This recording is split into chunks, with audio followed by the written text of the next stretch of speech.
deux nouvelles têtes, une nouvelle gouvernance aux écoles militaires de Saumur. Alors, Général de Barmont, expliquez-nous. Eh bien, écoutez, j'ai succédé au général Sainte-Claire de Ville au 1er août dernier, après avoir été 2 ans son adjoint. J'étais également commandant de l'école d'état-major, cette école qui a été transférée de Compiègne à Saumur il y a 2 ans. Et aujourd'hui, donc, je lui succède au poste de commandant des écoles militaires de Saumur, tout en conservant le commandement de l'école d'état-major. Dans le but notamment de mettre en œuvre des nouveaux cursus de formation pour les officiers de l'armée de terre. Après 2 ans, je dirais, de conception de ces nouveaux cursus, il était normal que je poursuive la mise en œuvre de ces cursus.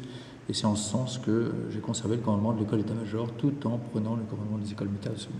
Alors, est-ce que c'est une phase 2 depuis l'installation des écoles militaires de Saumur? Non, je ne dirais pas que c'est une phase 2. Je pense qu'on est vraiment dans une phase de maturité des écoles militaires de Saumur. En 2010, lorsque nous sommes arrivés avec le général Sainte-Claire de Ville, nous avons, je dirais, hérité d'une organisation nouvelle qui avait été mise en place par l'équipe précédente. Cette organisation nouvelle, elle a, je dirais, montré sa pertinence. Aujourd'hui, nous avons des écoles qui sont véritablement intégrées, qui travaillent ensemble, qui s'apportent leurs plus-values respectives dans le cadre de la formation des officiers. C'est extrêmement vertueux.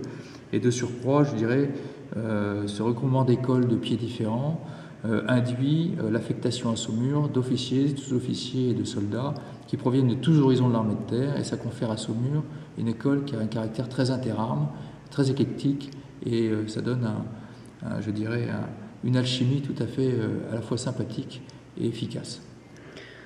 Alors, vous étiez adjoint du général, vous passez général en chef commandant des écoles militaires, et vous avez donc un nouvel adjoint. Oui. Je suis donc le général Dumont-Saint-Priest, le nouvel adjoint, donc en remplacement du général de Barmont, et par ailleurs commandant de l'école de cavalerie. Donc je prends à la fois les fonctions d'adjoint à la place du général de Barmont et les fonctions du général Sainte-Claire de Ville comme commandant de l'école de cavalerie.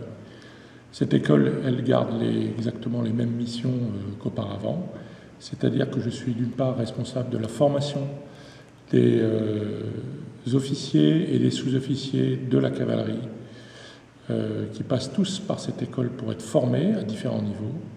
Et d'autre part, je suis chargé et responsable de la réorganisation, de l'organisation de tous les régiments de cavalerie dans le domaine des personnels ou de l'équipement, et conseiller du chef d'état-major de l'armée de terre pour tout ce qui touche à la cavalerie.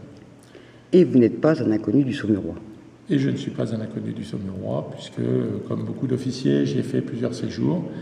Et moi, particulièrement, étant fils de militaire, j'y ai fait un petit séjour comme enfant, où j'étais à l'école de la Marmaillette pendant 3 ans. Voilà.